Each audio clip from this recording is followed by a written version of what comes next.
Welcome back here to Wake Up Call with Dan Tortora on WakeUpCallDT.com, your one-stop sports shop, and on MixLR.com/WakeUpCallDT. Happy to be here with you, hanging out where sports truly meets life, and thank you for being a part of the show. We're also here on Facebook Live on Facebook.com/LiveNowDT. All of it inside of the Cafe Kubal studios with 5 locations here in our community. You can go to Cafe Kubal today, grab your food, grab your drinks, and go at their locations in Syracuse on 3501 James Street, 324 West Water Street, 208 North Townsend Street, and 401 South Salina Street.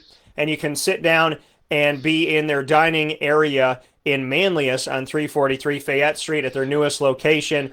Typically, all of them have dining areas, but due to this coronavirus pandemic in the city of Syracuse, you can go in for mobile order and go in for regular ordering, grab your food, grab your drinks, grab your DT special pumpkin spice chai, and have to take it out. And then in Manlius, you can actually relax and sit down right there on location. So thank you for navigating with Cafe Kubal and with all of our companies here in Central and Upstate New York as we navigate through this pandemic together. Remember, we're going to get through this better together than apart, and it means something to do this together. So let's work together. Let's find a way to get through this together, and I know we will. So I'm positive with that. I know that we're better together than apart, and I know that things will get better. You just got to stay strong and stay positive, and remember that the community that you surround yourself with and that surrounds you, I mean, if you help out your neighbor, it's going to go a lot faster and a lot better, so don't forget that. Inside of MonPazPopcorn.com is what's popping. We have Ross Turetsky on with me for the second hour of the broadcast. Ross joins us from Northeast PA, where he is a sportscaster and writer. He's also one of my closest friends and someone I consider a brother. We're here today to talk about a crazy world. I don't know where this conversation is going to go, but I know that we'll laugh. I know that we'll have fun. And I know that, Ross will probably put me on the spot with a couple things. So let's bring him in. Ross, how are we doing today? Shit, it's for Cookie. That's good enough for me. Shit, it's for Cookie. That's good enough for me. It's Cookie Monster. Oh my goodness! So Ross is here on the show today, and also Cookie Monster. I'm trying to keep them calm. Yeah, I was going to say you got your kids, so you got to preface by letting people know that the C is for Cookie. You're trying to keep your children at bay here, as you are a father of 2. And here this morning on the show, I'm asking you to be on the air while you feed them and, I don't know, change them, have all the dad duties. So how is being a dad and being on the air at the same time? It's very challenging. Not as challenging for the 3.5-year-old daughter of mine. She mostly can do her own thing. I just have to make sure nothing real crazy. She's not, when she wants to jump off couches like a gymnast, she's not like banging off the wall or off the floor. I just have to make sure she's in one piece. But for the most part, she's okay. She can watch a show. She can play with her puzzles. She can color on the chalkboard that we have downstairs. And not a big deal. But the LJ, who's about to turn a year old on Saturday, in just 2 more days, and he's growing up just strictly during this pandemic time, so he's only really been used to me being with him throughout the day. He is, amazing. But he's starting to walk, and he wants to climb on everything. So he is just a danger waiting to happen because he'll fling himself downstairs. He doesn't quite know what his capabilities are. He's a very strong little kid, but he's the one I worry about. So they like to come upstairs to our bedroom and closet and bathroom, and they like to wreck the place, the 2 kids. So that's where I brought them up now, to keep them busy while I can keep an eye on them, make sure that LJ doesn't throw himself down a staircase. And he's walking right now with a big smile on his face as he has our remote control for our bed that he keeps moving up and down that I made earlier this morning. So he's having a great time. And I know his favorite thing besides Mickey Mouse is Sesame Street. So we definitely have to take him to Sesame Place like we did with Lorelai in the Philly area when she was little. He has a Cookie Monster pajamas on as we speak. So I figured, why not start with some Cookie Monster? Because that's one of the things that gets him to smile and keeps him calm. So he doesn't scream and yell. I might have to break out some Cookie Monster throughout this broadcast just to keep him calm. But for now, it's working. It's our version of my parents always said when they were upset, "Oh, just give a little whiskey in their in their bottle." I'm like, I'm not going to do that. I'm not going to go to jail. But I'll whip out some Cookie Monster impersonation. So, and as I said before, like Cookie Monster and Arnold Schwarzenegger impersonations, they blend together now. So it's like, Take them, call me in the morning. Get to the shopper. Hasta la vista. It's not the Duma. and then It's for Cookie. That's good enough for me. it sounds like the same guy at this point. They've morphed together. The Cookie Monster. Maybe our heads will be blown when we realize that Arnold Schwarzenegger is the voice of Cookie Monster. He could be. He very well could be. I would definitely love to see that. So, yeah, so they said at this point, the Schwarzenegger and Cookie Monster have become one person, and now they haunt me in my dreams, and that voice now he just pierces through me. Because I watch about 5 episodes of Sesame Street a day. The kids really love it.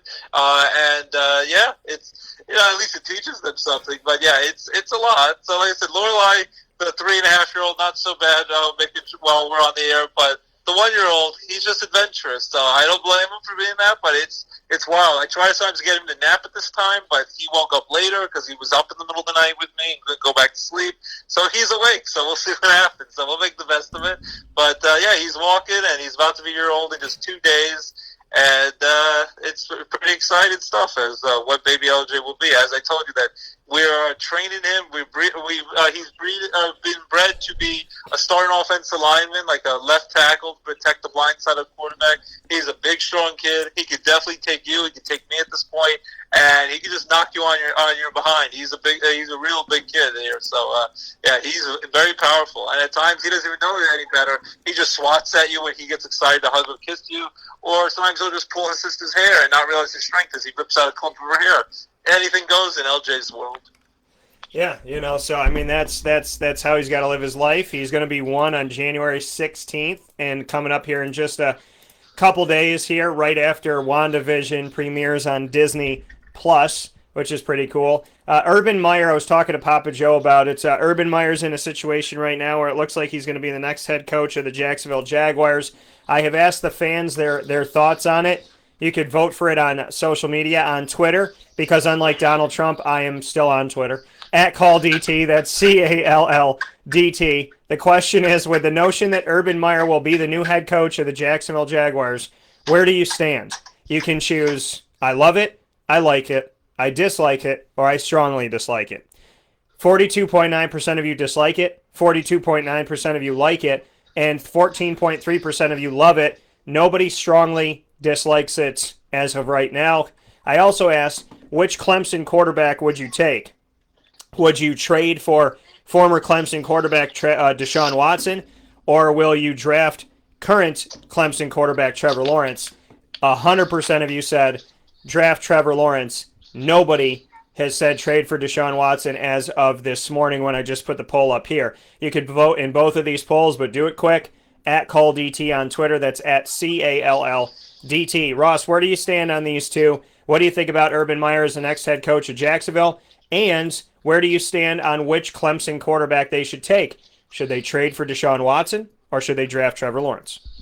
We were just talking about this before they had put me on air. Urban Meyer is a great coach, but a great college head coach. He was an assistant coach for a little bit in the NFL, and he's kind of in the school of Nick Saban, Bill Belichick. He's worked on coaching staffs in the NFL in the past, but where he's really cut his teeth and had all his successes in college. He was in little tiny colleges, and then he worked his way up to Utah, where he coached Alex Smith, who's going to definitely be the comeback player of the year because, after surviving a near-death scare with a broken leg and infection, Alex Smith is a true, inspirational figure. They're going to make a Disney movie about him one day.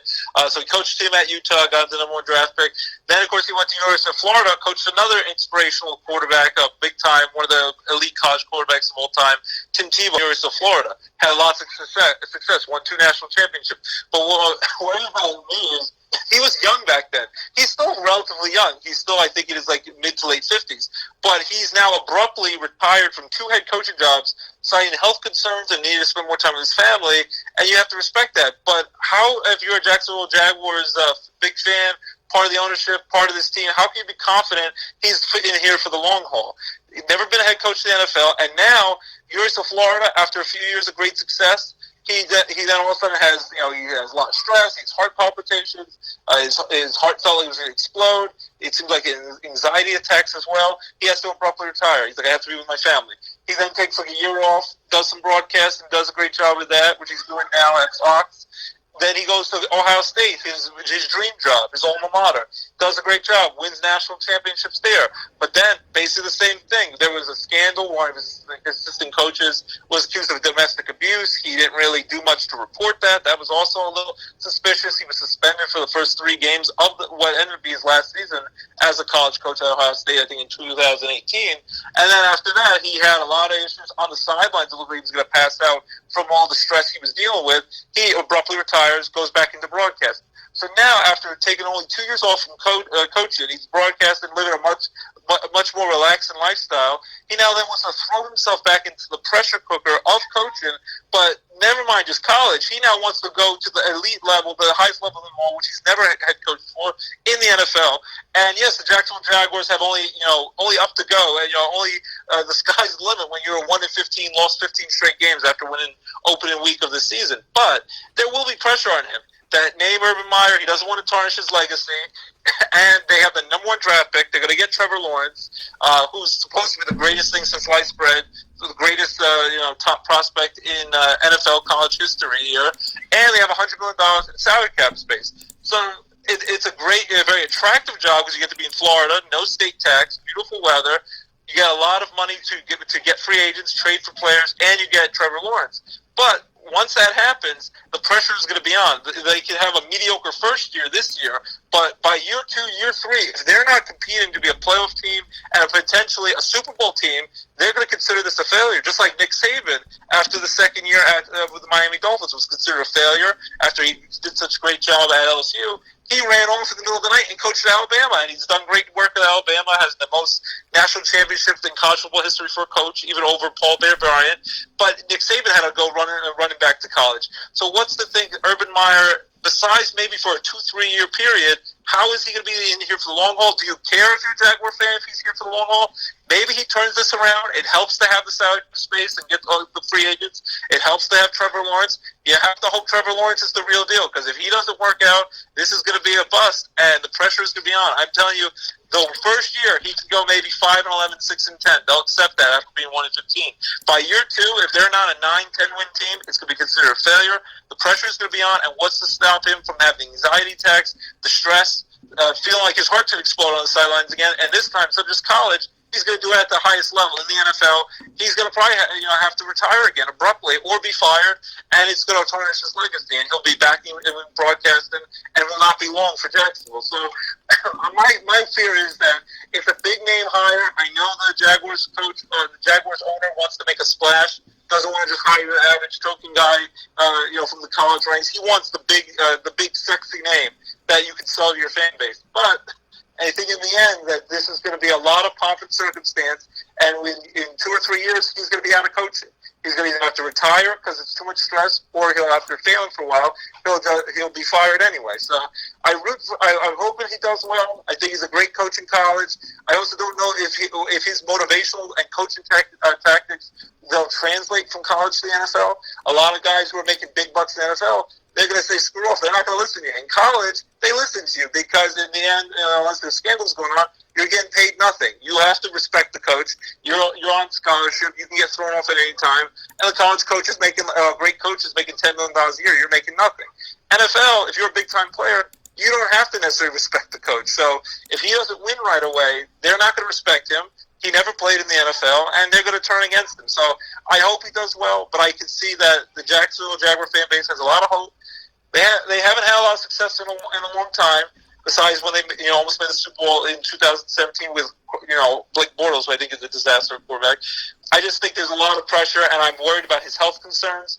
I'm worried about him never coaching in the NFL before as a head coach. Yeah. And then you have to hope it all works out, because you have to hope the free agents with that salary cap space work out, because that salary cap, that will fill up fast. And once you do that and you're in salary cap hell, that will be a struggle. And then you have to hope Trevor Lawrence is the real deal, because if he's not, then Urban Meyer's got a big problem. And I bet you deep down, Urban Meyer kind of wishes that he either had a big-time veteran quarterback for his first year so he can win right away, or before he left Ohio State, he recruited Justin Fields, who was trying to go number 2 to my Jets. I think he'd like to have him, but there's too much pressure, and the way the Jaguars tanked at the end of the season and were able to jump over the winless Jets when the Jets, screwed themselves and won 2 games at the end of the year against playoff teams like the Browns and Rams. I think there's too much pressure. You have to draft Trevor Lawrence, who's basically like the messiah at this point for NFL teams to pick. So I think he would love to draft Justin Fields, who's the Ohio State kid that he recruited. I think in the end there's too much pressure. You can't do that.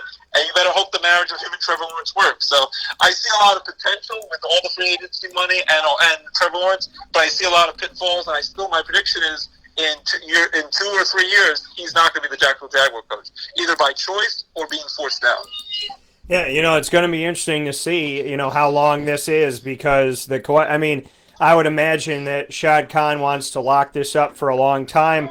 Might want to lock it up for 10 years, $11 million a year, just to beat out John Gruden, who is doing TV and got 10 years, 10 years for $10 million a year. So, and that's after he hadn't coached the NFL in about a decade. John Gruden, he got a massive contract. It's nuts. But he also could talk about a Super Bowl where, Urban Meyer can't talk about that, but he can talk about national championships. So we'll see what happens from there as it gets started. Speaking of getting started, 2021 is on its way. We are officially 2 weeks in as of today on the 14th. What can you tell me about 2021, how it's been for you so far, and the importance of new beginnings and, finding happiness in a new chapter? Well, I'm definitely going to talk about that. I forgot to answer your second question. I was just going to quickly touch on that, the Deshaun Watson thing. Yeah. That's a very intriguing one. I almost, as a Jet fan, if the Houston Texans were willing to deal him, I would be willing to sacrifice the number 2 draft pick. They have another first-round pick, the Jets, they got from the Jamal Adams trade from Seattle, and I would trade draft capital. I'd be even willing if they were willing to take Sam Darnold. I like Sam Darnold, but at the moment it doesn't look like he's panning out. If I can get my hands on Deshaun Watson, and this is not hindsight 2020, I wanted the Jets to draft Deshaun Watson in the 2017 draft, coming out of Clemson, when a lot of people were like, oh, maybe he's more of a running quarterback. They question his arm strength, kind of like what a lot of people question with Lamar Jackson.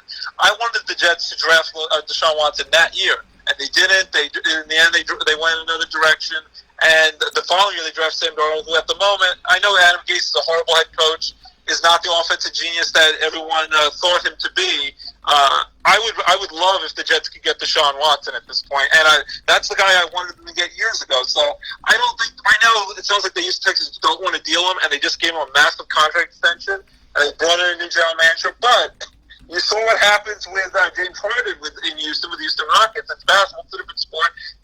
He's been just think about it. He might be able to force his way out. So I'm kind of interested to see how that's going to go. And right now he's supposedly very upset. They won't listen to Deshaun Watson's his ideas on who should be the new head coach. He didn't really mesh with Bill O'Brien, the coaching GM. They won't listen to his ideas for GM. They already hired a new GM coming out of the New England Patriots organization. And then there was even talk that they're not very supportive of his social justice. When he's trying to say that how things need to improve, and we've had everything going on since George Floyd happened back last year, and they don't seem to really respect his wishes. Whether that's true or not, Deshaun Watson seems to be very upset there. They traded away his best wide receiver in the offseason last year, DeAndre Hopkins. Deshaun Watson seems to want to go, but he's owed a lot of money. He had a massive salary cap hit. I don't know if they're going to give in to his wish, but a lot of people thought when James Harden had 3 years left on his contract for all sorts of money that they were going to give in his wish, and the Rockets eventually gave in. We'll see if fellow Houston team, the Texans, will. I would love to see the Jets get him. I know right now it seems to be a lot of teams would love to get him. The one I heard, which is very interesting, I'd love to hear your thoughts on this, the Miami Dolphins, who just did the tank for Tua, just drafted Tua, even though at times they went to Ryan Fitzpatrick, the bearded journeyman, to save their season at times, and they almost made the playoffs with 10 wins. There's talk that they'd be willing to move off Tua after just one season trade him, which is really impatient to get rid of him that quickly. And they also have a high draft pick, Miami Dolphins, number 3 from the Houston Texans organization. They would love to get Deshaun Watson, and Deshaun Watson seems to want to play in Miami. That would be an interesting move, and how quick you would be to move off Tua, after less than a full season of starting quarterback. I don't know about your thoughts, buddy, but that's an intriguing one. I still think in the end, Deshaun Watson is going to stay with the Houston Texans. They're just going to have to find a way to mend this relationship. But I guess if he gets really bitter and refuses to show up, this could get really heated, and I'm not sure where he'll go. I actually, everyone, you said on your poll, 100% would rather have Trevor Lawrence. I love Trevor Lawrence, and this is not just me being bitter because I'm a Jets fan. I'm not going to be able to draft him now. I would still say I would pick Deshaun Watson at the moment. Deshaun Watson's just a little bit older, but he has actual playing experience in the NFL. Trevor Lawrence is all this hype. There's all this, this ceiling that we think he's going to reach. We don't know if he's going to be able to be an elite NFL quarterback. We know Deshaun Watson is an elite NFL quarterback. He has some injury history that we're worried about. But just this past year, without his number 1 wide receiver, with a fired head coach and a messed up offense, he led the NFL in passing yards and was an elite quarterback. Deshaun Watson can play in any organization, no matter how crappy they are, which the Texans were this year. I think Deshaun Watson's the real deal. If it was me, and I had to make the choice, especially if I'm Urban Meyer, I would even rather have Deshaun Watson. They're not going to do it. They'll draft Trevor Lawrence. Trevor Lawrence has more potential because we don't know what he'll do, but he hasn't proven himself in the NFL. I'd rather go for the proven commodity, who's not an old guy. He's still very young. I would rather Deshaun Watson at the moment than Trevor Lawrence, and I know that's kind of controversial, but that's what I would go with at the moment if his head's on right and he's not upset at the organization like he is with Houston. I don't know your thoughts, buddy, but should the Miami Dolphins or any team, should they be willing to move off a quarterback like Tua after less than a season and make the plunge for Deshaun Watson if he's available? I think that, ultimately for the Jacksonville Jaguars, I think a fresh start is what needs to happen. I think having a fresh start with a fresh new quarterback and a fresh new head coach and a fresh new GM is what it takes here for them to move into their next chapter officially.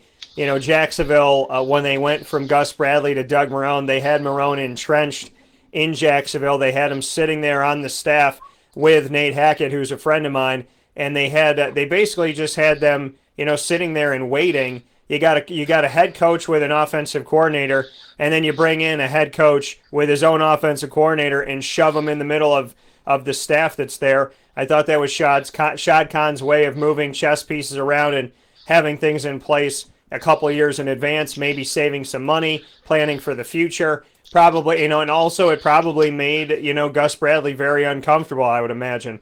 So, I think that the moves they made in the past, putting Doug Marrone on the staff when Gus Bradley was still there, it didn't allow for any newness in transition. Having Todd Wash be the defensive coordinator, no matter how many things have happened, and Gus Bradley bringing him in, and then Todd Wash still being there with Doug Marrone, and then Doug Marrone changes the offensive coordinator, but Todd Wash is still there as defensive coordinator. I think the reality to me is, we haven't seen a full change. We haven't seen it yet.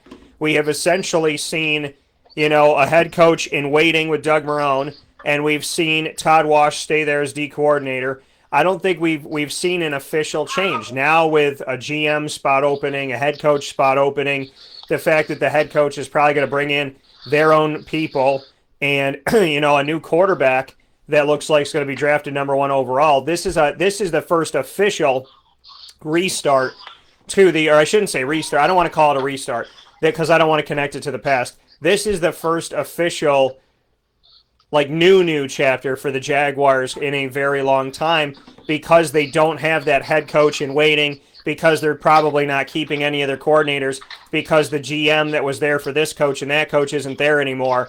So now it's going to be actually new. With that being said, I think you have to go with Trevor Lawrence, number 1 overall.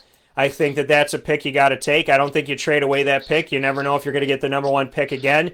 You got to be bold at number 1. You got to be strong at number 1. You got to show yourself that you know how to handle it.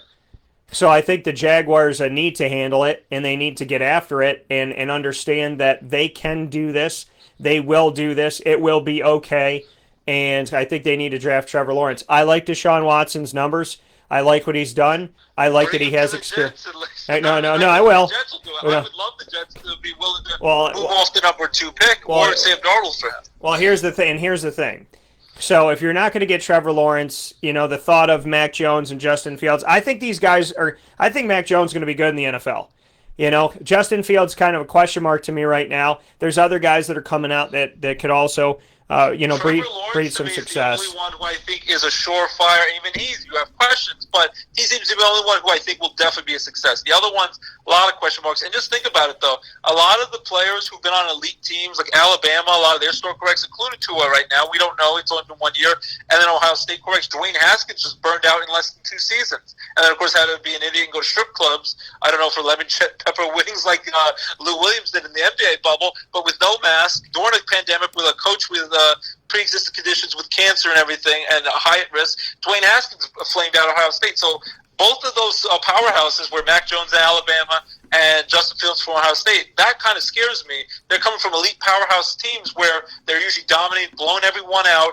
They have a great offensive line protection, and they never have to struggle. They go to the NFL, they seem to struggle, and some of their players either can't hack it on the field or can't hack it off the field. That would scare me, the 2 big quarterbacks, Tua and Dwayne Haskins coming out of Alabama, Ohio State, respectively, and now a team who's desperate for quarterback might go for Mac Jones and Justin Fields. I don't know if they're good enough for the NFL to be an elite quarterback. I think Trevor Lawrence is the only elite quarterback in this draft.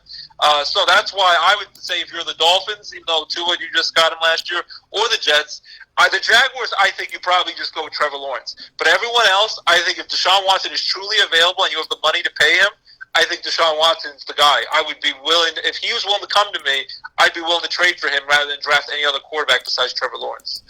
Yeah, I think that, to me, the reality of it all is that, to get back to it, I think, Jacksonville has to go all new. So I think they draft Trevor Lawrence. I think when it comes to the Jets and Deshaun Watson, what I was saying about Deshaun was that I like him. I like what he's done. I like, that he's coming off of his best year in the NFL. He's played 4 seasons.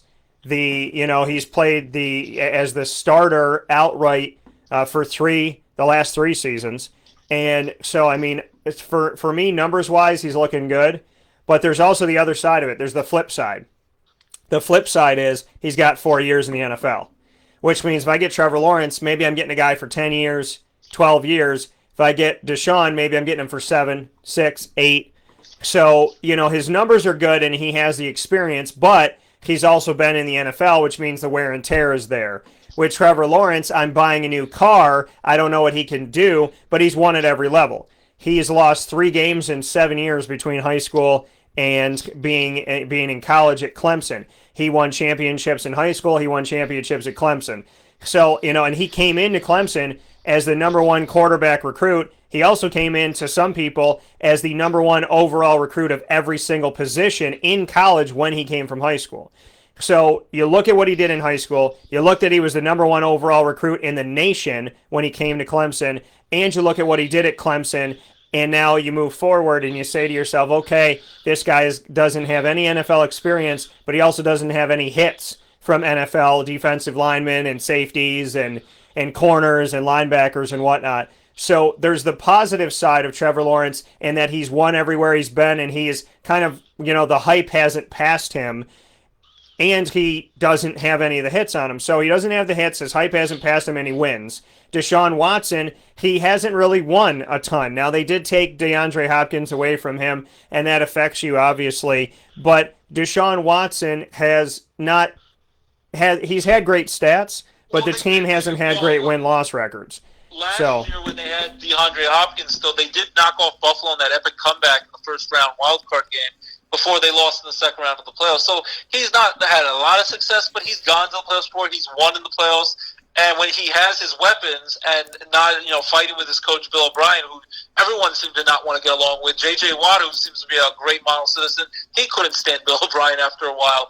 Now what I've been reading, Bill O'Brien's probably become the new offensive coordinator for Nick Saban at Alabama, because his offensive coordinator is leaving to become the University of Texas head coach. So I still think Deshaun Watson has a lot of upside, and I definitely agree with you that he has had wear and tear. His first season he blew out his knee after only like 7 or 8 games. He's had some injury issues, but he's, like as you said, he's only played 4 years though. He's still a relatively young guy in his 20s. It's not like you're going after Ben Roethlisberger or Phil Rivers. Those guys have had great careers, but they're on the end of their careers. They're on the last hole, the 18th hole. They're about 40 years old. He's still in his early to mid-20s. So I still think there's a lot left there. His injury history scares me. And I definitely agree with you. Trevor Lawrence has won at every level. He's lived up to the hype at every level. But you never know what he'll be in the NFL. So that's exciting, but it's also scary. And I also think that Urban Meyer should worry about is that, it's a lot of excitement to play, to have Trevor Lawrence, this great dynamic quarterback, be your face to your franchise. But you want to win right away, Urban Meyer. And, with the type of health scares he's had, you don't know how long he's going to coach. Even though he's, I think, only about 57 years old, he could coach for another 20 years if everything worked out. But I still think this is a short-term hire with his health concerns. But you have to just hope that, this guy's the real deal. And no matter how great he is, rookie quarterbacks are going to make mistakes. Peyton Manning, who at one point had the most touchdown passes for a rookie quarterback, also had the most interceptions for a rookie quarterback back in 1998. He's going to throw picks. He's going to get sacked. He's going to turn over the ball. And he's going to have to deal with that. And Urban Meyer is going to have to deal with the stresses of teaching a rookie quarterback and dealing with his struggles and dealing with the turnovers and dealing with the great success. So, you have a lot of things working for you. He looks like Ronnie Bass, Sunshine from Remember the Titans, if you think of that. He also looks like one of the Hanson brothers from the Umbop days with the long hair. Yeah. So he has the dynamic look. I think he's going to pan out. But Jacksonville Jaguars have a lot of holes to fix. Their running back did a great job. Their rookie running back this year, he was amazing this year. They have that to build on. And remember, the Jaguars, what's crazy is this team was almost in the Super Bowl just 3 seasons ago in 2017. And they gave Blake Bortles a massive contract extension, and then they went off him quickly because he struggled the following year after he struggled for a while. And then they had Jalen Ramsey. They had all these star players. They ended up losing them. They had to trade a lot of them away. But just 3 years ago, they were almost a Super Bowl team. They were a team on the up and up. Tom Coughlin was there, Doug Marrone, and all of a sudden the thing really just fell out the bottom. The rug was pulled right from underneath them, and the team went to garbage.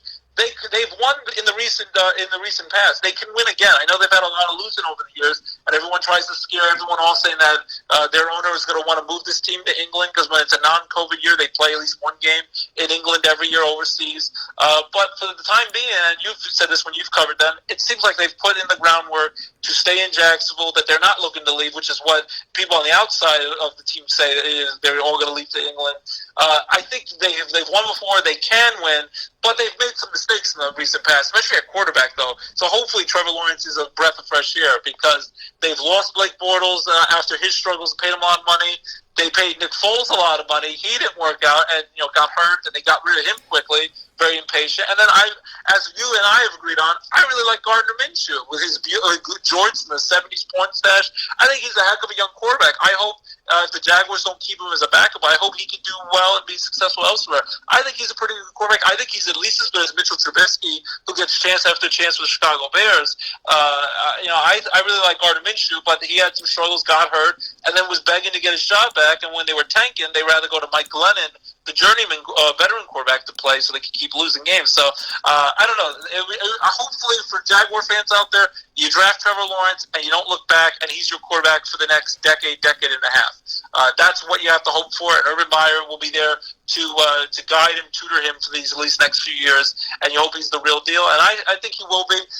The Jaguar fans are due. They're due for success, long-term success, and a quarterback to be there for a decade plus after going through Bortles, after going through Minshew, after going through Foles, after going through all that. You had Mark Brunell almost 20 years ago. You need your next quarterback who you can build around for the next decade. Yeah, so I think it's got to be Trevor Lawrence, and like I said, with Deshaun Watson, because he's had good moments. His numbers look good inside of the NFL. Over 14,000 yards over 3 seasons and some change. 33 touchdowns to 7 interceptions this past season. 2 seasons with over 4,000 yards passing, including this season, which is his best, even though the team did not play that well. So there's a lot of good to say about Deshaun Watson, but I think the Jaguars need to have a fresh start, which means that Deshaun Watson going to the Jets could make some sense. But my issue with this, Ross, is that the Jets have not spent the time to bring in running backs. They brought in a couple young guys, some guys that are not household names. They have Frank Gore, who's 90 years old, be their running back this year. It's ridiculous. Yeah, so I mean, they brought in brought in older guys like Frank Gore. They brought in kind of no-name guys that probably don't cost them too much. And on top of all of that, receiving-wise, they haven't dedicated themselves to it. Robbie Anderson and Quincy Enunwa were two great receivers, or I should say very good receivers. I don't want to say great, but of everything they've had in the last, 5 years or so, they were their best bets at receiver. They let Quincy go. They let Robbie go. And when I look at that, I say, okay, so Sam Darnold gets blamed for everything, but he doesn't have a running back. They're working on the offensive line. They brought in my guy, Mekhi Becton and whatnot. So they're working on the offensive line, but Neely's is the real deal. Becton looks like the real deal. Right, and I covered him in his recruitment. And so my thing is, when we look at this situation for the Jets, they don't have skill players to help out their quarterback. So if they get Deshaun Watson, they still have to draft wide receivers, and they still have to draft a running back. So to me, I'm not against Deshaun Watson going to the Jets. I just think the Jets, if they bring in Deshaun Watson and do nothing else like they've done for the last 2 or 3 seasons, they're setting him up to fail like they set up Sam Darnold to fail because they don't have the receivers and the running backs to help this offense move, and the quarterback can't do much if he doesn't have the skill guys around him. No, I definitely agree. And a lot of it's going to have to do with the coach. Adam Gase was a dumpster fire head coach. He struggled in Miami, got them playoffs once, was horrible in Miami. They tried to blame it on Ryan Tannehill being hurt and not living up to expectations. He was mediocre in Miami. He was horrible with the Jets.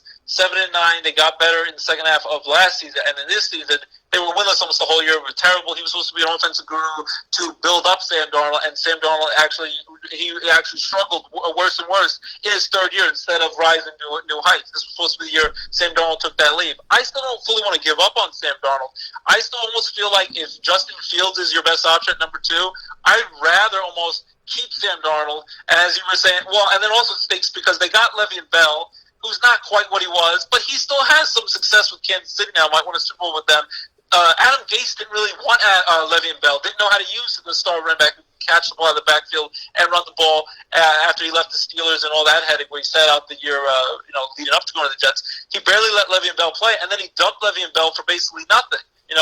So you wasted that opportunity. And Le'Veon Bell could have helped Sam Darnold out. You got rid of him. You're just starting to work on your offensive line. You lost Robbie Anderson, which was a big loss at receiver. I do like they drafted in the second round Denzel Mims from Baylor. He was pretty good when he was healthy. He was hurt for a while. He looks like the real deal. Jamison Crowder's pretty good. They used to be on Washington. So they have a couple of decent receivers, but they need better talent. I almost wish that if you're not able to get Trevor Lawrence, and you can't get Deshaun Watson, let's say if you can't get that, rather than get Justin Fields, I would almost, if you truly believe that Sam Darnold could be your franchise quarterback, which I think is possible, if you get an offensive guru head coach who actually knows what he's doing, unlike Adam Gase, if you drafted, let's say, Devontae Smith, the Heisman Trophy winner from Alabama, who was electric in the national championship game this Monday night and was dominant, and everyone says, and you never know, he could be a bust and be a special teams player for all you know, but a lot of people think he could be the next Jerry Rice, Randy Moss, success like that. Devontae Smith, if the Jets truly believe in Sam Darnold, they might just then go with the offensive line to protect him then. But I would almost love, give him the firepower weapon, give him the best chance, get Devontae Smith, get a big-time wide receiving target, and let's see how good Sam Darnold could play. Get Devontae Smith to go with Denzel Mims, Jamison Crowder, add some talent, add a good pass-catching tight end. Zach Ertz is on the market. The Eagles most likely are going to lose him in free agency. The Jets, if they wanted to, and they have a lot of salary cap room. Besides the Jaguars, I think they have the second most salary cap room. Jaguars have $100 million. The Jets, I think, have $68 million under the salary cap. They could add players. So that's the other thing. If you can't get Deshaun Watson, who I would love, that's probably going to be my first choice once Trevor Lawrence gets taken off the board, number 1 in April in the draft. Yeah. Justin Fields, I have a lot of questions about him. I have questions with the other quarterbacks. I would then almost want to double down on Sam Darnold if you truly believe in him. Get a great offensive-minded head coach, and then go for Devontae Smith. Go for a big-time wide receiver, and then let's put your money where your mouth is. We'll know right away. You get a big-time offensive-minded coach. You get a big-time offensive weapon like Devontae Smith. We'll know if Sam Darnold can play. You give him some offensive line help in free agency. Give him some offensive weapons. He is going to sink or swim. It's basically like throwing a young child in the water and teaching them how to swim. He's either going to be dynamic and play great, or Sam Darnold's not the guy. You'll know right away. He'll play like garbage, and you'll have to come off him anyway, and have to draft someone new. So I almost kind of wish that will happen. If they can't get Trevor Lawrence, they can't get Deshaun Watson, then let's go with Sam Darnold for at least one or two more years, and let's give him some offensive weapons to play with. If he does well, great. He's our quarterback for the next 10 years. If not, we'll know, and we can get rid of him. We don't have to second guess and regret the decision of dumping Sam Darnold very prematurely when he's had some horrible coaches to work with, and he needs more weapons to play with. Yeah, so I think as we look at it right now, whoever the quarterback is of the Jets, there's going to need to be more weapons there. We'll take a step aside for a fast break. When we come back, Ross and I will continue the conversation here on Wake Up Call with Dan Tortora. Right after this, inside of the Cafe Kubal studios. We appreciate you being here every Monday through Friday from 9 a.m. to 11 a.m. Eastern Time.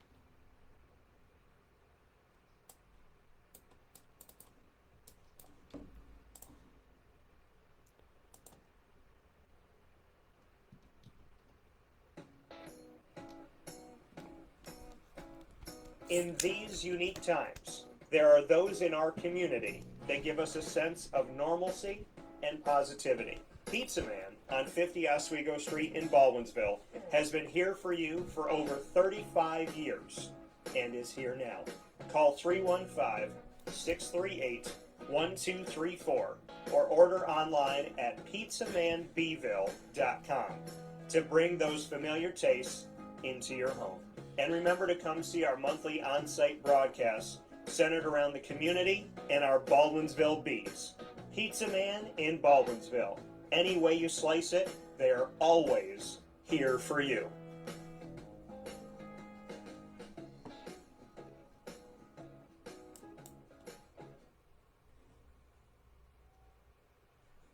Ready to serve our locally crafted espresso bar to our loyal patrons.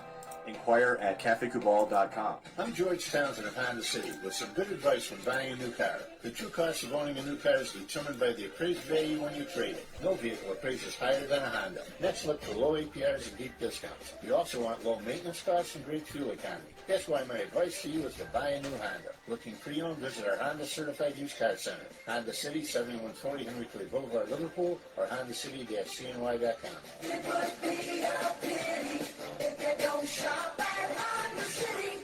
This is Jimmer Sikowski, owner-operator of Chick-fil-A Cicero, 7916 Brewerton Road in Cicero, right in front of the Home Depot.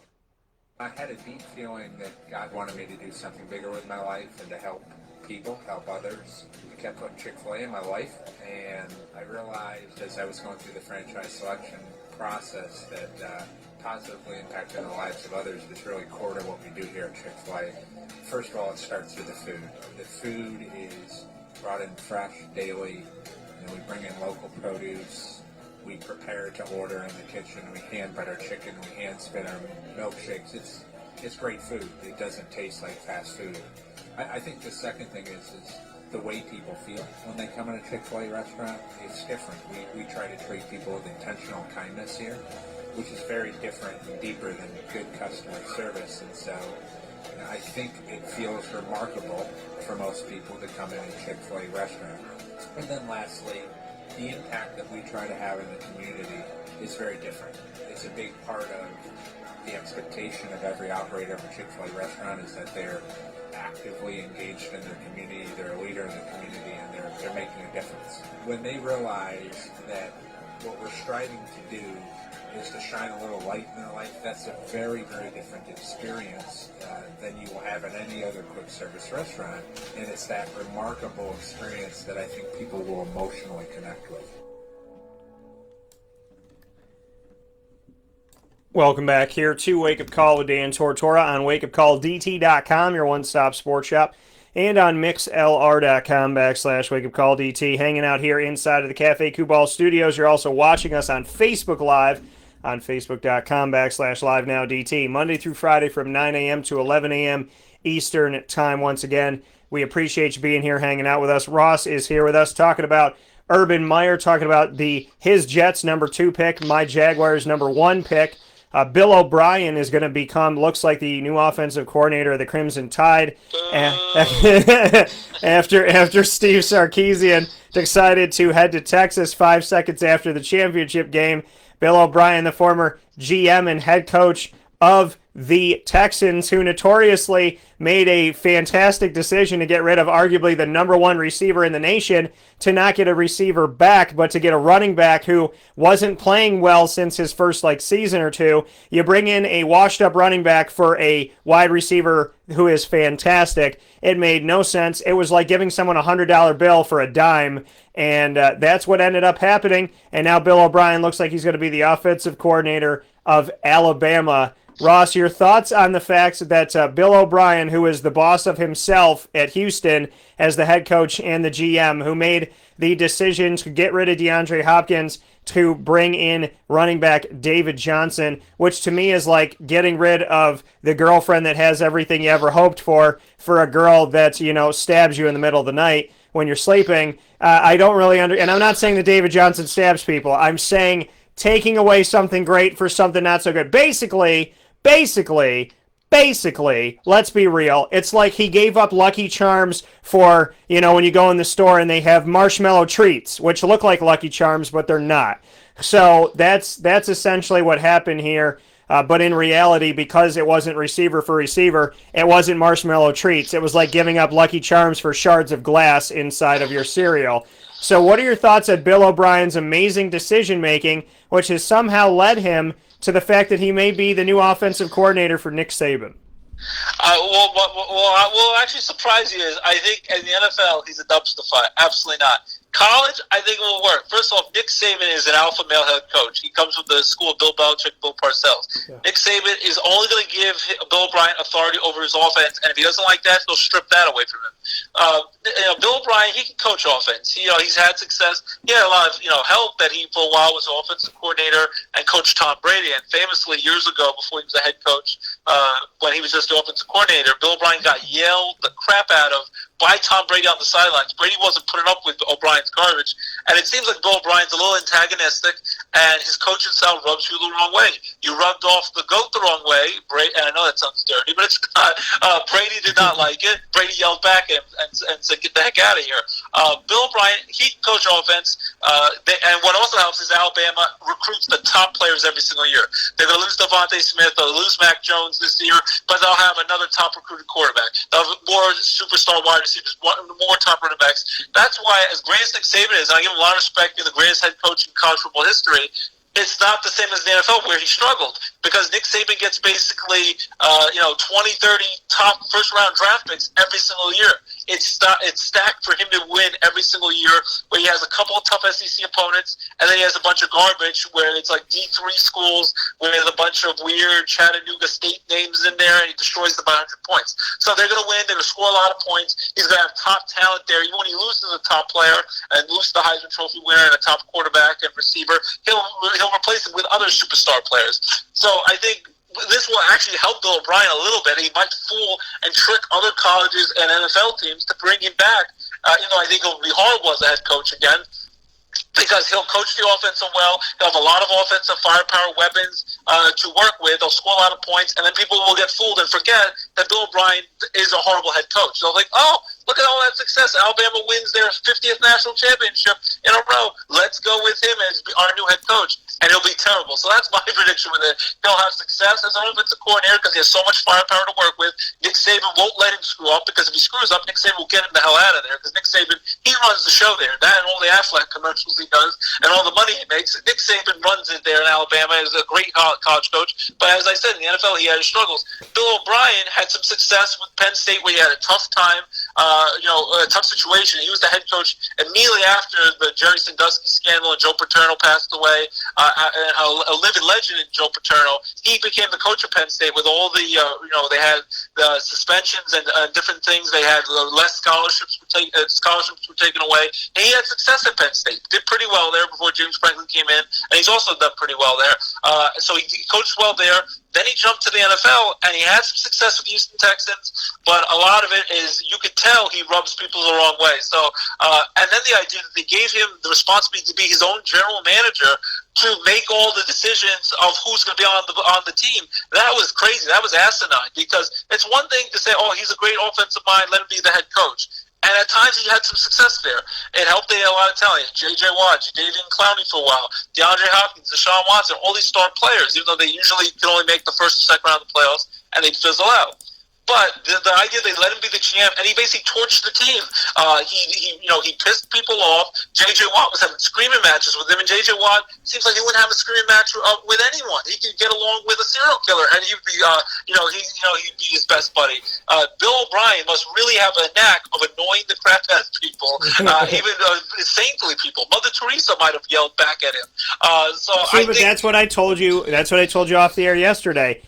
Even the nicest people eventually yell if they're pushed too far, including Mother Teresa and myself. You can't handle your garbage. And then the idea, some of it is kind of rumors, and he denied some of it, that he started to sour on DeAndre Hopkins last year, couldn't get along with him, so in the offseason they traded him for like a half-eaten donut, and then they started bringing up these rumors that he had a few, the rumor was a few baby mamas, and there were some issues about who were the women he was having babies with. I'm like, why does that have anything to do with his success on the field? You're going to make up some stories that you don't like his behavior off the field or which women he's with. It doesn't matter. If it's not affecting his play on the field and he's not going to jail, he's not getting in trouble for anything he's doing, why do you care which women he's with in the first place, Bill O'Brien? And I don't even know if that's a true story. That's an alleged story. I don't know if he planted that, because he might be crazy enough to have planted that fake story. DeAndre Hopkins, everything I heard about him is he's a class act on and off the field. Everyone loved him. Deshaun Watson, his quarterback, looked at him as his best buddy. It was a brother, dynamic duo. He was heartbroken. They didn't consult with Deshaun Watson, the franchise quarterback, or about to trade your best receiver for some chewed up peanuts or whatever. They're like, oh, we just trade him away. You got to live with it. We're going to give you some crappy wide receivers to replace him. And he still led the league in passing yards to Deshaun Watson with that garbage. Bill O'Brien totally screwed it up. And like I said, whether he made up a story or not, DeAndre Hopkins, the main thing was they said that they didn't want to pay him big-time wide receiver money. They got cheap because they paid Deshaun Watson all that money at quarterback. They didn't want to pay their receiver top dollar. They figured, Deshaun Watson, like Tom Brady, can win with a bunch of garbage receivers. He used to be like lacrosse players at Northwestern. Because Brady's done it, why can't Deshaun Watson do it? It was ridiculous. They got rid of him in the offseason, and it was basically like the ego and a spite that Bill O'Brien's like, I can win with anyone. Deshaun Watson with anyone. I don't need to pay this man. I'm going to make up some stories to question his character. It's ridiculous. DeAndre Hopkins should still be on the Houston Texans with Deshaun Watson, and they should still be dominating the NFL. And instead, he's playing in Arizona, had a great season with Arizona. The team struggled at the end of the year, and his quarterback Kyler Murray got hurt at the end of the year, or else they probably would have made the playoffs. Had that great Hail Mary catch against Josh Allen and the Buffalo Bills, where he made that great catch, and he just looked like an idiot, Bill O'Brien. And that's why after only 5 or 6 games this year, they had enough. They're like, yeah, you had success over the years, just made the playoffs, won a playoff game last year for the Texans, Bill O'Brien. Get the hell out of here. He couldn't get along with anyone, was yelling at their faces. Well, basically the locker room, he lost them. They wanted to turn their back on him, and that was probably the biggest thing. He doesn't seem to be a good head coach, because he doesn't seem to be able to work with people besides maybe offensive weapons, and even then, if he sours on you, he doesn't work with you. He can't work with defensive players and the whole team as a general. And as I said, that's why offensive coordinator, this probably is the best bet for him, because he's going to fool people. That's why I would never hire him as a head coach again, though. He'll fool people with his success at Alabama, because they'll be successful no matter who the offensive coordinator is. You could be Stevie Wonder out there and not be able to see the field, and you'd still be successful as an offensive coordinator out there, because they have all that talent. They're going to win, but he's going to trick someone to give him another chance. And in the end, he's not a good head coach. He's not a good leader of men and motivating them. His motivational tactics just yelling at you and going crazy on you. And GM-wise, that was even worse. Even if you think he's a decent coach, which I think he's mediocre at best, he should never be in charge of picking the players. It never should be a GM. There's very few coaches in this league who should also be the GM. Bill Belichick has made some good moves. There's a few coaches who can pick the players as well, but for the most part, you should have a strong leadership. You should have a strong structure in your organization. A GM who's in line with the coach's philosophies, the head coach philosophy, but is separate. that the GM, that if the head coach struggles or is making boneheaded plays or boneheaded moves or is giving some bad input on who we should get acquiring players, the GM should be able to shoot it down and have the final say, them and the owner. And the GM needs to one day even have to fire a head coach if it starts struggling. The GM and the head coach, in most cases, 99% of the time, should be two different people. You should not have the GM head coach in most cases. And Bill O'Brien definitely did not earn that role. If you're going to do that, you should win like 6 Super Bowls like Belichick. Bill O'Brien did not win enough as a head coach to be given the power of GM such an early stage as a head coach. So it was bonehead to make him a GM. It was bonehead to make him a coach. One day he will fool a team. He'll trick them like Loki, fooling people. He will trick them and give them another chance, and he will plummet your whole franchise will go down the toilet. But yeah, he's awful at that. But as long as it's cleared out now, I'm sure he'll do great. But it's going to be a dumpster fire once another team gives him another chance. Yeah, it's just, Bill O'Brien has been one very interesting human being in the world of the Houston Texans after being at Penn State, and I hope the best for him as he moves forward. Ross, with LJ, my youngest niche, and if you don't know what that means, look up Boy Meets World, but my youngest niche in this world, going to be turning 1 on January 16th. What do you want to say to your son, as this will be the last time we do a show together on the air before his birthday?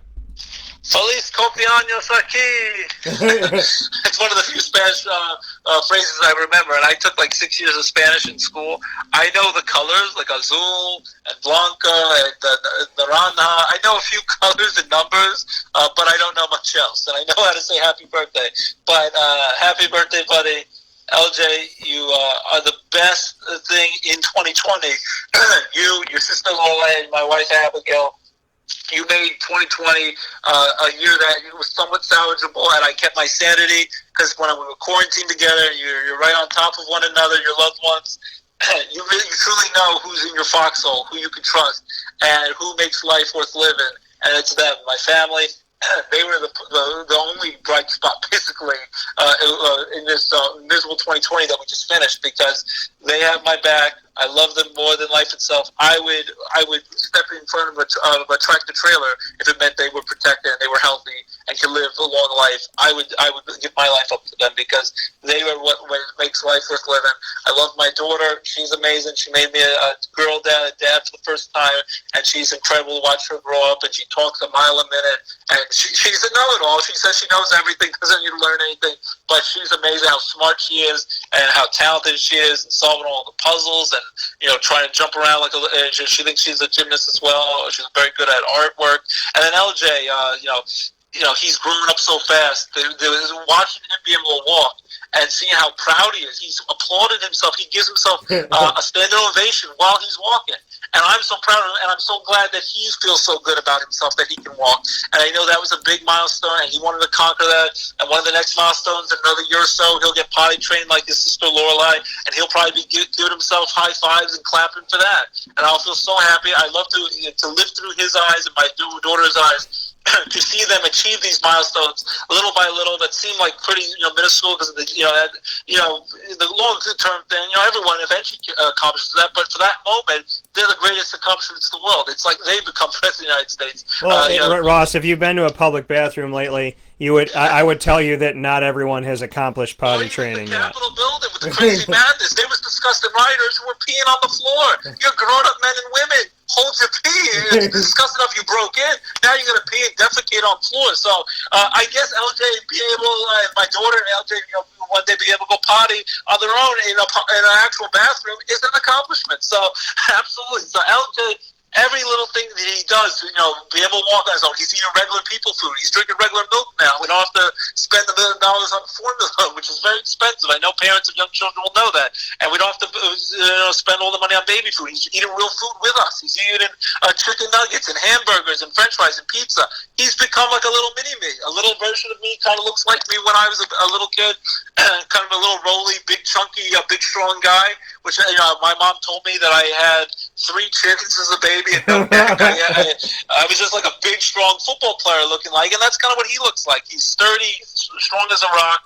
At times he doesn't even realize how strong he is. We put on like the little baby locks on the cabinet so he doesn't get through like the chemical cleaning supplies. He rips the locks right off. He's super strong. He's the Incredible Hulk. He's super powerful, but yeah, how strong he is. He's eating regular people food on his own, walking. He's talking more. Usually when he wakes up in the middle of the night, he just shouts out my name, Tata, Tata, Tata. He's like just shouting at me, and he knows to call for me. He'll say a few words. We put these like little twinkly disco lights when he comes out into the living room every morning, and he loves it. He loves looking at lights. He loves looking at the Christmas tree lights and the Hanukkah menorah this year for his first holiday season. Does he fully understand that it's his birthday? Probably not. But when I mentioned that to him this morning, and I give him a countdown every day, 2 days away from your first birthday, and we start clapping, he starts clapping back and smiling. And I think he's going to have a great time. Another thing that parents of young children will know, they do a smash cake, which they didn't have when I was a little baby, neither for you either, where they basically, it's basically for little babies. Usually you don't want to mess, you want to, contain the chaos. You're like, here's a little personal cake just for you. Go to town, buddy. Lorelai did the same thing 3 years ago, where he's going to go to war, hand-to-hand combat, no spoon or anything. He's going to smash with his cake, put it all in his face and his hair. We're going to get lots of pictures and video, post them on Facebook or wherever, and it's going to look beautiful. He's going to love the cake. He's going to, I'm sure, love some of the toys and Sesame Street, Mickey Mouse type things we got him. And he has his own little personal LJ chair that has his name on it next to his sister, and she'll help him open up his gifts. And, unfortunately, because it's coronavirus, we're going to have a small get-together in our house where we're going to have, like, little shifts. We're going to have my family come in the morning for breakfast, and we're going to socially distance and have them come in. Then they'll leave, and then we'll clean up and make sure everything is cleaned up and disinfected. We'll have my wife's family then come in for a little bit so they could see our little one celebrate his first birthday. And then, this way, it's the best of both worlds in a horrible, kind of tough situation during a pandemic where at least they get to see him in person, they get to be part of his first birthday, they get to take pictures with him, and we get to still be safe, if we have to wear masks and social distance. In a perfect world, we would be having his birthday at like a Chuck E. Cheese or Sky Zone, and we could all be, hugging and kissing and no masks required and all that, but that's not what we're going through, so it's a tough time. He's lived his whole life based in this pandemic. 2 months into his life, by March of last year, he was 2 months old, that's when everything got shut down and everyone started wearing masks, so he still a lot of times looks at me weird when I have to wear a mask around him because he's like, what the heck's going on? And we like when we can just come home and it's just us and we don't have to worry about masks and anything. So hopefully by next year we can have the big birthday party. When he starts getting older, he can start remembering things. We're planning next year to go to Disney World for the first time with the kids. Lorelai is pumped for that. LJ will be pumped for that. I'm sure you'll want to tag along. You'll be pumped for that. The grandparents want to come along. So, and hopefully by then we have a normal life and we don't have to worry about all this pandemic craziness and all that. So hopefully, next year we don't go through the same craziness, but we're making the most out of this first birthday. We're going to be safe about it, but we're going to have fun.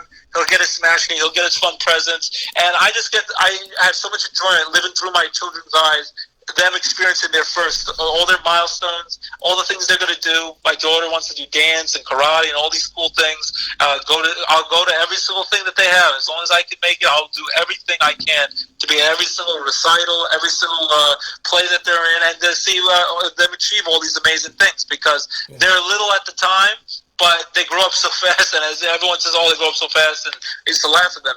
My daughter is, snap my fingers, and she's going to be 4 years old in 6 months, and by next year, she'll be going to kindergarten. She'll go to big kid school. So same thing's going to happen with LJ.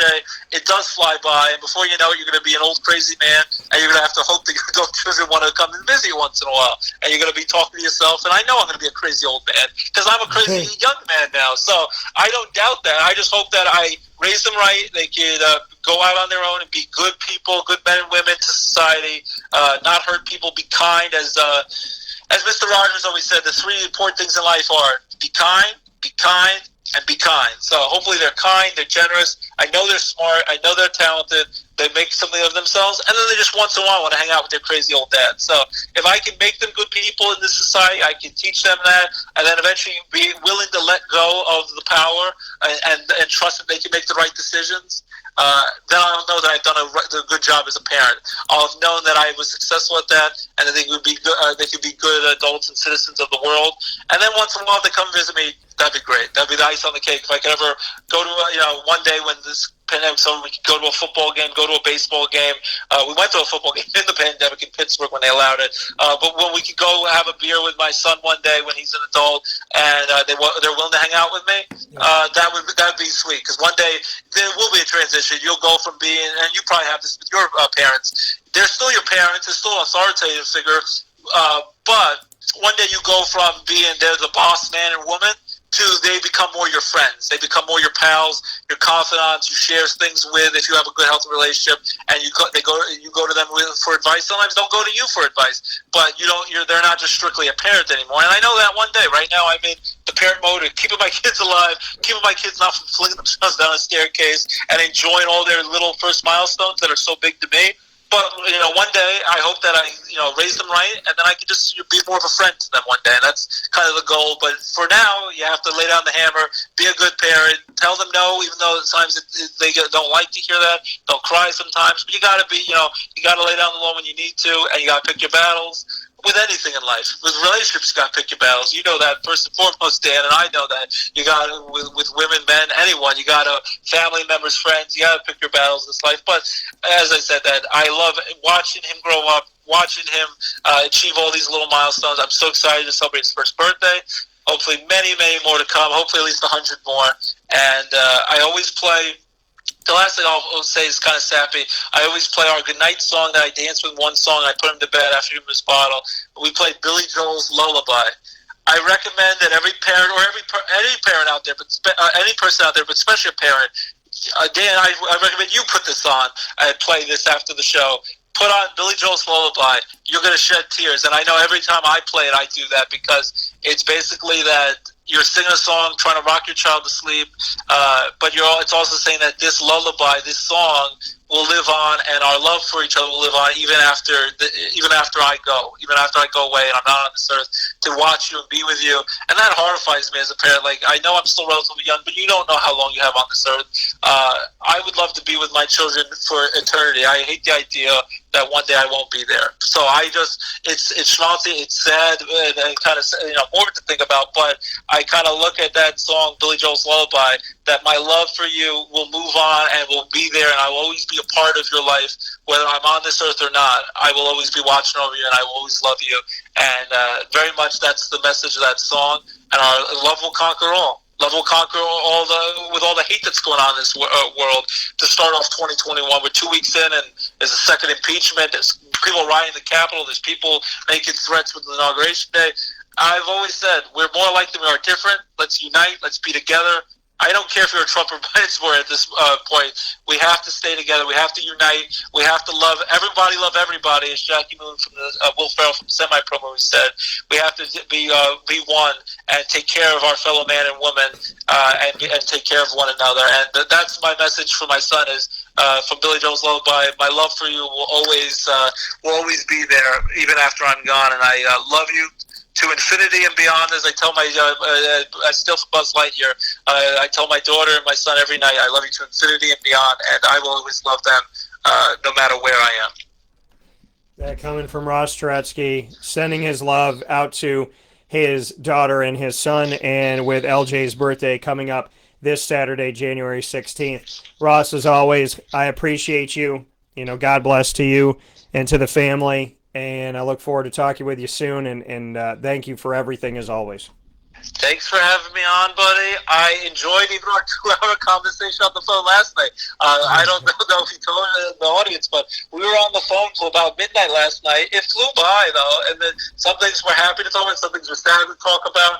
But it was just nice getting to talk to you and hang out with you, and just being there in the moment. We couldn't see each other in person. We've gone a whole year without seeing each other in person, which is stinks. But the love and care for one another and for a brother and a friend is there. And when you have something you need to tell me, positive or negative, I'm always there for you to share and talk with you. Even if it's in the middle of the night, I will try my best, even as a parent of little kids, to be there for you. And I was glad, we got to talk for a couple hours. We got to share some laughs. We got to talk about some frustrations over, relationships and this and that about the world. Got to make some Trump impersonations and talk about craziness. But in the end, it was a nice conversation. And then at the end of the show, the call, you're like, "Oh, do you want me on the show today?" I'm like, "Yeah, why not?" So I'm like, it's nice to then continue on the airwaves, but it's nice to just talk to you, on a conversation and feel like the old days when we were watching Syracuse and their 6 overtime Johnny Flynn game from 2009, and we were up in the middle of the night talking about crazy stuff. Like, my brother and I, we used to call it Sports Layer. We would, we'd be in the same room. We'd talk all night to each other until we passed out. It was kind of nice that before I fell asleep, and then as soon as we got off the phone, LJ was awake screaming for a bottle, and then 2 hours later he was screaming for another bottle. So it was not. I remember when I got off the phone, I'm like, I gotta go to bed now because LJ's gonna want a bottle. The second we got off the phone, LJ was screaming for a bottle. So it was nice though. We got to have our phone conversation, and as I told you, I love you, buddy. I think you're a great person, and don't change who you are. I like that you've made improvements on yourself. You never are going to be perfect. None of us are perfect. So always keep working to strive to be the best version of you. But don't change who you are if someone says anything that negative, like, as you've said, some of these people will, because it's the Dan show, you're selfish, this and that. I can tell you, this is not the Dan show. You are the most generous, gracious person. The way you share your stories, your time, your patience. You share the airways with crazy me, a stay-at-home dad, and give me equal footing on your show. So I can tell you, you're a generous person. Don't change the essence of who you are. That's what I mean, is that you always can make improvements to yourself, but keep up, no matter what people are trying to say to you. Know that you have a good heart, you're a good person. It's not that you're a horrible, scummy person and that everyone who's your friend is telling you're a good person. That's not the case.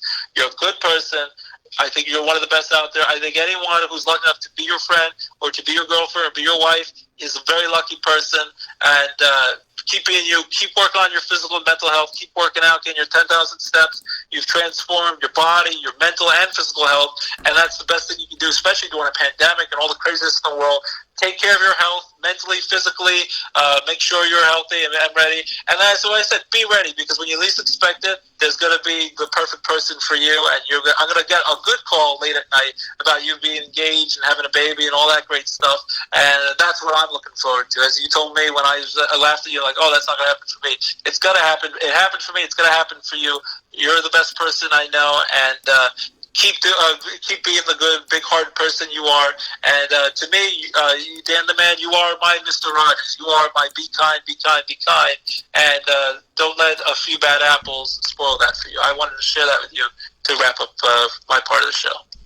Well, thank you, buddy. Those words mean a lot, and I appreciate them. And I'll continue to do my best to, to try and bring good to this world to the best of my ability. So thank you for that, and I look forward to talking with you soon. All right, buddy. Take care, and I'll see you soon. And remember, It's for cookie. That's good enough for me. bye-bye. Take care. Hey, coming from Ross Turetsky here on Wake Up Call with Dan Tortora, where sports truly meets life. We'll take our final step aside of today's show and wrap things up right after this.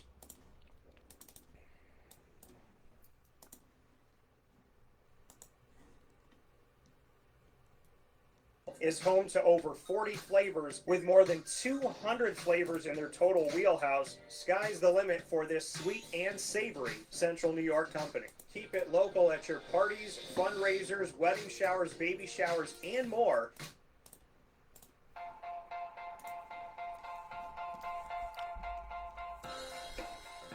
Cafe Cabal Mobile Cafe brings the cafe experience to you. We'll roll out to your neighborhood or office, ready to serve our locally crafted espresso bar to our loyal patrons. Inquire at cafecubal.com. Cafe Cabal, coffee for the soul.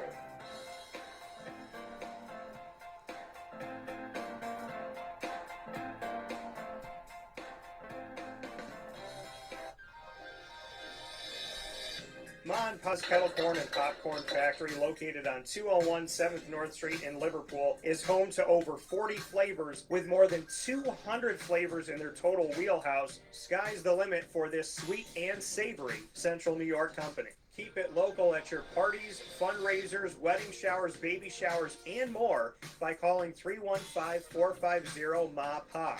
That's 315-450-6272 for popcorn bars with custom flavors and colors at your upcoming event. Make sure to visit them on 201 7th North Street in Liverpool, New York. And for more information, go to maandpazsnacks.com. Ma and Pa's Kettle Corn and Popcorn Factory. How corny are you? The Millhouse Market, located on 3790 New York 13 in Pulaski, New York, is absolutely positively worth the drive every time. Make sure you make your way up there, but before you do that, download their app on the Google Play or Apple App Store. There you'll have all of their homemade breads and desserts, as well as quinoa bowls, rice bowls, salads, 30 different sandwiches named after the families that helped to settle today's Pulaski, and of course their brick oven pizzas. All of that at your fingertips with contactless pay and a drive-up window on site at the Millhouse Market, so you never have to leave your car. Their general store is now open, and their restaurant is open for dining inside on the weekends. So make sure you find your way to Millhouse Market today and utilize your time there in the restaurant as well as the general store, which has local products, and of course in that drive-up window to grab your food and go. There is no place like the Millhouse Market. That is why I am more than happy to speak about them as much as possible. They are ingrained in our community and ingrained in our taste buds, and they are worth the drive every time to 3790 New York 13 in Pulaski, New York. With that being stated, I want to thank you for listening into today's show and being a part of it. A big shout out to Papa Joe as well as Ross Turetsky inside of the Cafe Kubal studios, and very kind words from Ross to end today's show, and I hope he's right. Monday through Friday from 9 a.m. to 11 a.m. Eastern Time. You can watch on Facebook.com/LiveNowDT. You can listen on MixLR.com/WakeUpCall.DT. And of course, you can go to the archives to get the audio from these shows by going to Stitcher, Spotify, MixLR, TuneIn, Podbean, iHeartRadio, iTunes, and Apple Podcasts. You can find us all there by searching Wake Up Call with Dan Tortora or Wake Up Call DT as one word. You can also find the videos on YouTube's archive on youtube.com/WakeUpCall DT. And a proud thank you to all of the companies that work with us and partner with us in Central and Upstate New York: Carvel DeWitt, Wildcat Sports Pub, Cafe Kubal, Canine Camp Dog Daycare, Avicolli's.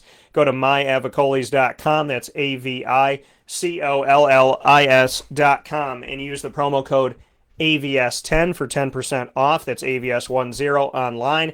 Honda City of Liverpool, Pizza Man, Canine Campground Dog Boarding, Chick-fil-A Cicero, the Millhouse Market, and Ma and Pa's Kettle Corn and Popcorn Factory, where you can use the promo code DT20. That's DT20 to get 20% off at maandpazpopcorn.com. You can order for delivery from any one of the 50 states and use the promo code DT20 and get that 20% off. You can also order in-store pickup and use the promo code DT20 and get 20% off when you pick up in the store at maandpazpopcorn.com, as long as you make your order online. So, with all that being stated, have a fantastic day. I can't believe it's TGIF tomorrow already. And WandaVision, speaking of superpowered pop, my other show I do for entertainment, WandaVision will be coming out on Disney Plus tomorrow on January 15th. The first Marvel anything live action in over a year. So, God bless you. Have a great day. Take care of yourselves. Find me on Facebook at WakeUpCallDT, Twitter, and make sure you vote in those polls I put up today at CallDT, and Instagram at WakeUpCall_DT, and on WakeUpCallDT.com. God bless. No stress. Do your best.